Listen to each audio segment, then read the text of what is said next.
greatest long-term differentiator between a good nonprofit and a great nonprofit is its board of directors. We spend a lot of time trying to identify how can we go after the smartest person we can find to be our board president.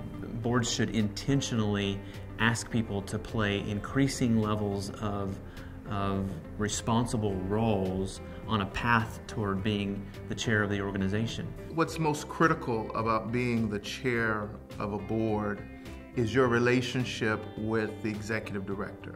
Those two individuals have to see their jobs in partnership, co-leading, if you will, the organization.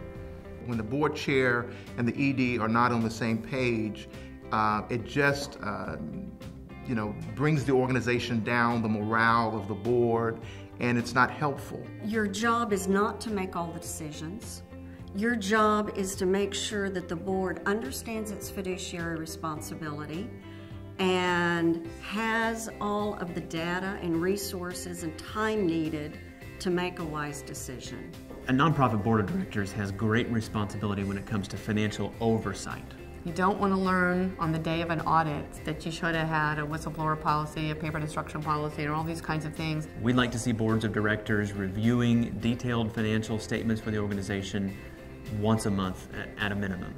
Checks and balances, an audit being performed from an external auditor that reports directly to the board. Some very simple things, but a lot of nonprofit organizations don't do them.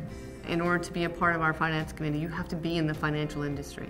Every board I've been on, and I've been on several, always had an accountant, someone with true financial expertise, serving as treasurer, and organizations must have that. The age of transparency is upon us, and the one thing that a nonprofit manager does not want to have at any point of their career are secrets. The treasurer ought to feel empowered, and maybe even the finance committee more broadly, empowered to dig in a little deeper than might be appropriate, or that frankly just might be the best use of time for a full board at a full board meeting. When you've got that as a part of the standard operating procedure, it's great for everyone, because if anything's beginning to go off the rails, it's their job to tell you. Most board chairs can probably plan to spend about twice the amount of time each month working on things related to that nonprofit organization than the average board member might. I get to the point where people are saying, I fear I won't have the time. I can make the gift. I fear I won't have the time. That's why a lot of people don't step up to do it. They know it's going to take a lot of time. So if you have the passion for the mission, you're willing to do it in most cases.